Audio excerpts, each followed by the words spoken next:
ډېر مینوال به دې غواړي پوه شي چې ابراهیم ځدران چیرې زیږېدلی و، چیرې رالوی شو. لږ د خپل وړوکوالي په اړه راته وغږېږه. بسم الله الرحمن الرحیم. اول سر کې خو د بي بي سي تلویزیون ټولو لیدونکو ته سلامونه وایم. زه خوست کې زیږېدلی یم، مربوط د مرکز ماتون ماڼۍ مربوط یم، نو خوست کې مې پیدایښت دی. د خوست سیمه خو بیا په دې وروستیو کلونو کې بیا نو چې کله د کرکټ خبره کېږي، خوست یو د هغو ولایتونو نه دی چې پیاوړي تکړه خورا ډېر لوبغاړي پکې سر یې راپورته کړی، تر ملي لوبډلو را رسېدلی دی، نوم یې کړی دی. ابراهیم ځدران په کوم عمر کې کرکټ سره مینه پیدا شوه؟ لوبه یې په کوم عمر کې پیل کړه؟ مینه خو مې د ماشوموالي نه د کرکټ سره وه، خو کله چې په اول ځل افغانستان 2010 کې ویسټ انډیز کې چې کومې لوبې وې د ورلډ کپ T20 هغه کې ما خپل کاکا تره نورعلي مې چې ولیده 50 وکړه، نو زه ډېر تشویق شوم چې کرکټ لوبې ته دوام ورکړم، نو د هغې وخت نه ما کرکټ پیل کړه. د کاکا خبره دې وکړله، دی یو پیاوړی اوپنر توپ وهونکی یا بیټسمن بلل کېده. د ده مشوره وه چې ته هم په دغه پوزیشن کې لوبه وکړې په لوبډله کې، که نه له پیله دې خپله جوړه وه د اوپننګ سره؟ نه، کاکا خو مې هر وخت مشوره راکوله چې ته کرکټ استعداد شته در کې لوبه کوی شي، خو ما ټکنیک ته په کتو د هغې مشوره مو او د ما خپل هم دغه شوق و چې دغه اوپننګ زه وکړم، اول بیټینګ ته چې کوم پلیر راوځي. کله چې رالویېدلی او له کرکټ سره مو مینه هم وه، په افغانستان کې طبعا چې د مسلکي روزونکو کمی تل و، اوس هم ښایي وي. ځینې لوبغاړي حتی داسې ویلي دي چې له یوټیوبه یې هم لوبه زده کړې ده.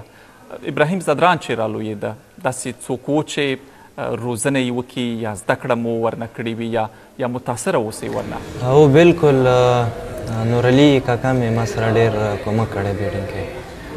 ما که داخلي لوبې کولې ما سره به یې ډېر کومک کوه. ان تر نن ورځې پورې چې زه کله لوبه کوم، کرکټ کوم، کومه کمزورتیاوې دی ما سره شیر کوي، ما ته وایي چې دغسې لوبه کوه. نو نورعلي هم یو تخنیکي لوبغاړی ده، ښه لوبه کوي، د هغې بیټینګ ما ډېر کته. همداسې نور په نړۍ کې ډېر لوبغاړي دي چې ډېر مثالونه لري، سچن ټنډولکر شو، کمار سنګکاره شو، ایبی ډیویلیر شو، همداسې هاشم امله شو، ډېر بیټسمنان وو، د هغې لوبه ما کتله، نو ځکه زه اوس دغسې لوبه کوم. ته ملي لوبډلې ته داسې به ووایو چې ګام په ګام راغلی، په ځوانو لوبډلو کې د هم ملي ځوانو لوبډلو کې د ګام په ګام لوبه وکړله. د هغه سفر په اړه لږ راته ووایه چې څنګه خوست ته راغلی، کابل ته راغلی، بیا په ځوانو لوبډلو کې بیا 19 کلن و نړیوال جام او تر هغې چې بیا ملي لوبډلې ته رسېدلی. ما اول سفر 2012 کې د انډر 16 سره وکړ، بیا 2014 کې هم، نو 2014 کې ما انډر 19 ته سلیکټ شوم. بیا انډر 16 نه بعد وبخښه ډېر دی، انډر 19 نه بعد زه بیا ایمرجن ته راغلم، ایمرجن نه بیا زالیف لوبډلې ته راغلم. نو دغه مرحلې ما پرفارمنس کوو کرکټ بورډ ته، ما خپل رنزونه کول، د هغې اوسط په مطابق زه بیا ملي ټیم ته راغلم چې 2019 کې ما اوله ډیبیو میچ وکړو د بنګلادیش خلاف. نو الحمدلله تر اوسه پورې لګیا یم او کوشش کوم چې ښه اوسط سره او ښه استعداد سره مخ ته لاړ شم. نو ته ابراهیمه د دې خبرې یو ثبوت یې یا ښه مثال یې چې که په ګام په ګام په 14 کلنو کې، بیا په 19 کلنو کې او په الف لوبډله کې څوک لوبیږي، پرفارمنس کوي، منډې کوي، یو ورځ نه ورځ ملي لوبډلې ته لاره شته. که ستا دغه مرکز، ستا د خبرې یو ځوان، یو 15 کلن نن اوري په افغانستان کې، کرکټ کې په ځان باور ساتل ډېر مهم دي. ما کوشش کوم او ما هر وخت ویل ځان سره چې زه به کوشش کوم، ښه رنزونه به کوم، نو انشاءالله هدف ته به رسېږم. او هغه ځوانان چې مقصد غواړي ملي ټیم ته راشي، هغه ډېره خواري به کوي، او څومره چې مثال به ورکړم چې سټیپ بای سټیپ، یعنې زینه په زینه چې دوی راشي، دوی ښه تجربه حاصله کولی شي. د انډر 16 نه ونیسه تر ملي لوبډلې پورې دوی ته ډېره تجربه کېږي، خو دغه کې ډېرې مرحلې دوی تېروي. نو هغه پلیران چې ښه کرکټ ولري، آینده ولري، نو کوشش باید ډېر وکړي، ځکه چې ډېره تجربه حاصله کړي. نو انشاءالله ملي لوبډلې ته په اسانۍ راتلی شي. په لوبډله کې بیا په توپ وهنه کې بیټینګ کې د اوپننګ پوزیشن داسې دی چې پاتې ټوله لوبډله ډیر حساب هم پرې کوي، ډیره تکیه هم پرې کوي.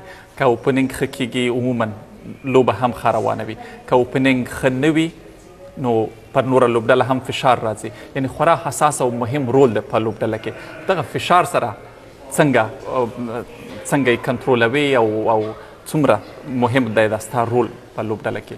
هو بالکل فشار وي، خو زه هر وخت کوشش کوم چې فشار وانه خلم، مثبت سوچ سره لوبه وکړم، لوبې ته دوام ورکړم. کوشش مې ډیر وي چې څومره یو ښه پیل د ټیم لپاره راځي زه یې ورکولی شم هغسې لوبه وکړم. صحیح. او کله چې لوبې ته راځي طبعا هر لوبغاړی له یو پلان سره راځي، ځان ته د یو خپل هدف ټاکلی وي چې 15 اوره به ورو لوبه کوم، بیا به تیزه لوبه کوم، یا تر 50 ځان رسوم. څه فکر سره راځي؟ که دا توپیر کوي مخالفې لوبډلې ته په کتو هره ورځ کیدای شي پلان بدل شي؟ ویکټ ته په کتو زه اکثره کوشش کوم چې لوبه وکړم، هر څنګه چې ویکټ یې هماغسې لوبه وکړم. که چېرته ویکټه سخته وي بیا کوشش کوم چې ډېر تیز بیټینګ ونه کړم، هغه یو پلان جوړ کړم، د موږ ټیم کوچ کیپټن همدغه پلان وي چې د ویکټ باندې څومره رنزونه وکړو. نو که ویکټ ښه یې بیا رنز پې کېږي، بیا هغه کوم رقم بیټینګ چې ضرورت وي هغسې بیټینګ به کوم. د فشار یا د روحیې خبره خو مو وکړله چې ټمپرامنټ خبره کېږي، هغه هم ډېر مهم دی. خو که د تخنیک په اړه هم لږ وغږېږو، کوم داسې نړیوال اوسنی یا پخوانی بیټسمین توپوهونکی شته چې فکر کوي چې د هغه په تخنیک لوبه وکړي یا د هغه په سټایل لوبه وکړي یا چې ډېر د خوښ دی او فکر کوي چې د ده په څېر واوسي؟ هو بالکل لوبغاړي خو ډېر دي. ویرات کوهلي شو، هغې لوبه زه ډېره ګورم، یو ښه انسپایریشن دی. نو د انډیا اکثره بیټسمنان لوبې زه ګورم، کیل راهول شو، روهت شرما شو، همدغسې د پاکستان یو لوبغاړی بابر اعظم ښه ټیکنیک سره لوبه کوي، ویلیمسن شو. اکثره د کوم ټاپ اورډر کې چې بیټینګ کوي اوپنران یا ون ډاون چې راځي، ځکه زه په همدا پوزیشن کې لوبه کوم. زه اکثره د دوی میچونه ډېر ګورم، ځکه دوی هغسې په تخنیک سره لوبه کوي چې کوم پوزیشن کې زه لوبه کوم.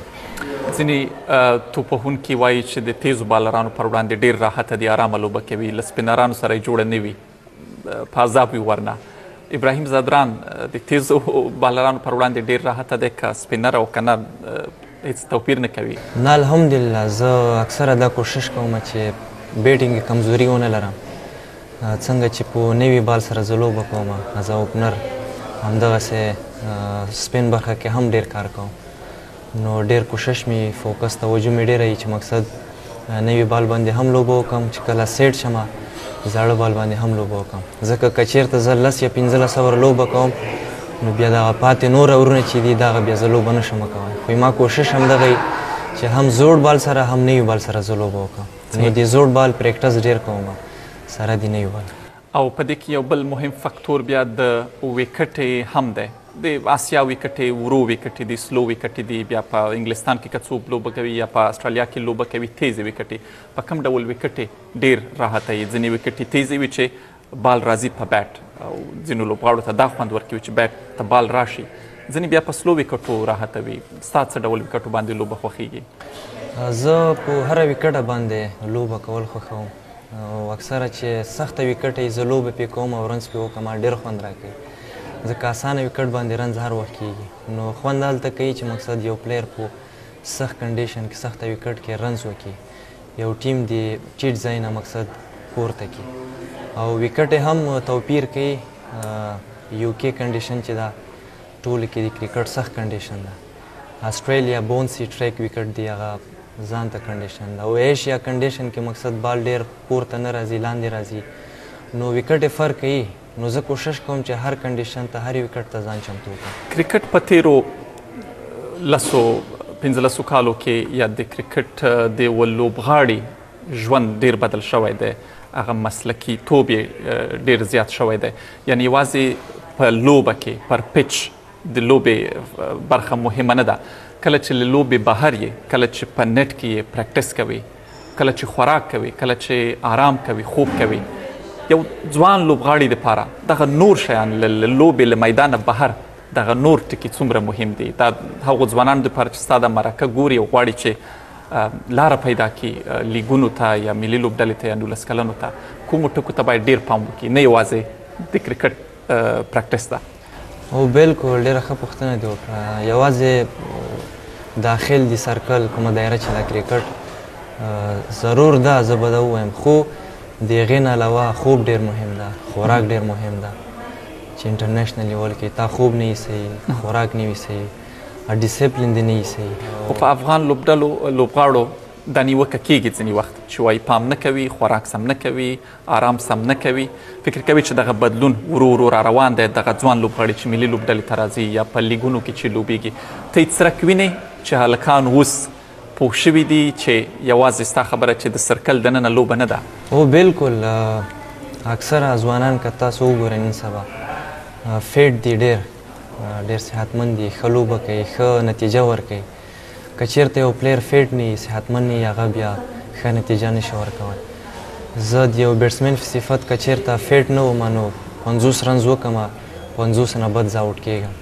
نو که زه فیټ وم، صحتمند وم، 50 هم کوم، 100 هم کوم، 1.5 هم کوم.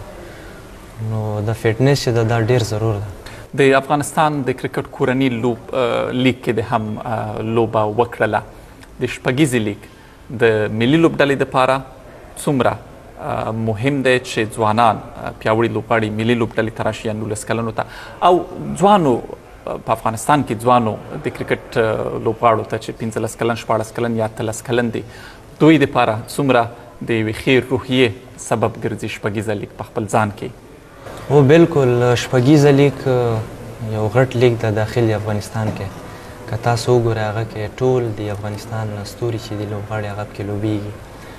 اکثره د مونږ پلیران چې د لوبغاړي په لیګو کې لوبېږي، نو هغه د لیګو تجربه ایکسپیرینس دوی په دغه شپږیزه لیګ کې شریک کوي د ځوانانو سره.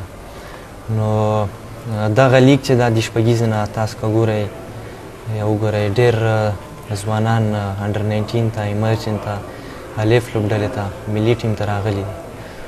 نو دغسې لیګونه چې څومره ډېر کېږي نو ځوانان به مخته راځي.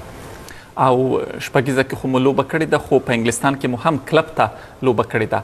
دغه ډول تجربې څومره مهمې وي د یو لوبغاړي په لوبیز ژوند کې چې په نورو هیوادونو کې په نورو پیچونو لوبې وکړي؟ یو بل کلتور دی د کرکټ، دا څومره مهم وي؟ د افغانستان کرکټ، د UK، لندن کرکټ، انګلینډ، همداسې د انډیا یا د استرالیا، دا ټول توپیر لري. نو زه خپله چې کله دلته راغلم دا UK کنډیشن کې ما لوبه کوله، یعنې 4-5 میچه ما ډېر د کرکټ په اصطلاح سټرګل کو، د کنډیشن سره زه بلد نه وم.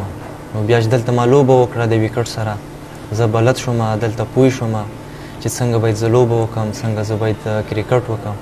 نو فرق لري. صحیح. او رابشو ابراهیم جانه، د کرکټ لوبغاړی یوازې ژوند د کرکټ پورې محدود نه دی، هر څوک شخصي ژوند لري، کورنۍ لري، او ستا مینوال غواړي چې نور معلومات ستا په اړه واوري، وپوښتي. که راشو دې ته چې په کور کې، کورنۍ کې په چا ډېر ګران یې ابراهیمه؟ والله ګران خو په ټول یم، ځکه کوشش کوم چې په ټولو ګران واوسېږم. نو خو چا ته ډېر زړه ته ورتېر یې؟ مور باندې مې ډېر ګران یم، او نورعلي باندې ډېر ګران یم، سپورټ کوي مې ډېر، تشویق کوي مې کرکټ کې. صحیح. کرکټ کې د سفرونه هم ډېر وکړل، هیوادونه دې هم ډېر ولیدل، ښارونه دې ډېر ولیدل. کوم هیواد یا کوم ښار کې ډېر خوشحاله زړه دې لګېدلی وي، آرام احساس کوي؟ سفر مې کړی دی، ګرځېدلی یو څه اندازه. نو تېر کال مې لندن کې دلته 11 میاشتې تېرې کړې. لندن مې خوښ شوی دی خپله UK، ځکه پکې ډېر ګرځېدم. اکثره مونږ چې لاړ شو په سفر و نو ډېر ګرځو نه، ځکه خپل کرکټ ته هم توجه وي. نو هغه کال ما کرکټ ته هم توجه وه، کرکټ دپاره راغلی یم، خو یو څه اندازه مشکلات کې هم ګیر شوم. نو دلته پاتې شوم، وګرځېدم. نو پوره مې UK، لندن ولیدو، نو ځکه خوښ شوی یم.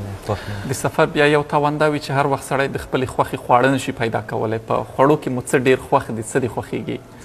هو والا بالکل ما باربیکیو ډېره خوښېږي، د چرګ غوښه باربیکیو یا د غوا غوښه باربیکیو چې هغه مې ډېره خوښېږي.